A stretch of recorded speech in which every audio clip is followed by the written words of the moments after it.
Obsessive worrying, also known as rumination, is far more common than most people realize, and it's been like this for some time.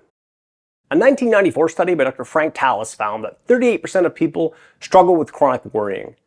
That's high, and it's pretty evident that 29 years later, we're dealing with even higher rates of rumination. And although obsessive worrying is unpleasant, you're probably wondering if it's really that bad for you. In a 2014 study by Dr. Rachel Jacobs and colleagues, they found that people who had experienced depression had hyperconnectivity in cognitive and emotional networks in the brain, which have been associated with rumination. So not only does excessive rumination rewire the brain, but also leaves you at significant risk for depression relapse. In fact, Dr. Jacobs estimated 50% of people in their study would experience a relapse in depression within 2 years due to the hyperconnectivity in their brains. So it's extremely important to develop a plan to deal with rumination, as it's one of the most unhealthy coping mechanisms you can utilize. So today, we'll look at a step-by-step plan to battle rumination. For step 1, it's important to set a time to worry. This is because you want to interrupt the pattern of consistently worrying. So instead of your brain commanding you to worry, you're essentially telling the brain that you won't engage in worrying when the thought pops up, but you allow yourself to engage with the worry later, at a time you set. This is crucial because if you cannot interrupt this consistent pattern of worry, you're essentially falling into ruminating and all the negative side effects that come with it. By chopping up when you worry, you interrupt this pattern and regain control of your mind. So how long should you wait before allowing yourself time to worry? It depends. For minor worries, you can likely wait until later in the day, although be sure not to engage with those thoughts closer to bedtime, or you'll be at risk of associating bed with worry, which you definitely don't want to do. When it comes to dealing with the most pressing of worries, that's a different story. It may be that initially you need to take a little bit of time each hour to engage with the worry, otherwise it's just too long to wait. If that's your starting point, that's fine.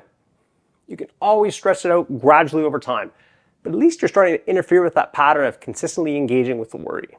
And notice I'm saying the word engaging and not thinking. You can't control what thought pops into your head, but you can control whether or not you choose to engage with it. And when a worry is really bothersome, it will likely pop into your head an awful lot. For the next step, it's important to limit worry to 10 to 15 minutes. Why? Worrying is like scratching an itch. Once you get going, it develops a momentum of its own and it's hard to stop.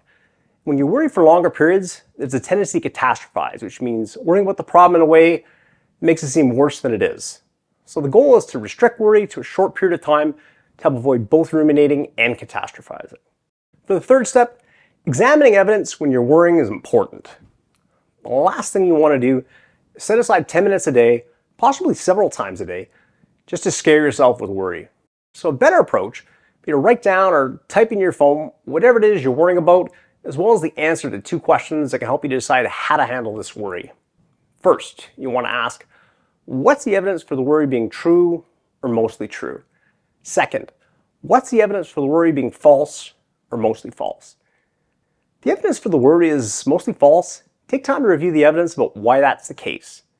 The more time you take to review the evidence about why your worry should work out, the more it'll help you create a greater sense of calm. What if the worry is mostly true? Well, then you have a few more questions to ask. Is this worry significant, or are you making it more significant than it deserves to be?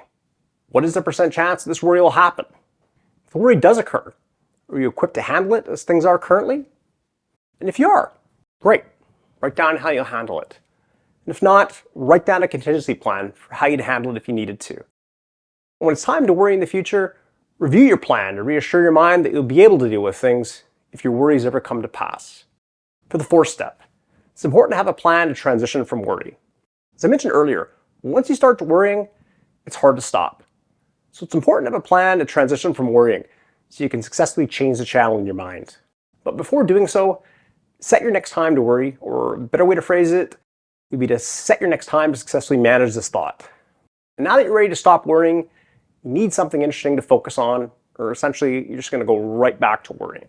Ideally, the best way to do this is to have a conversation with someone else about a different topic, as it's a reasonably cognitively demanding task.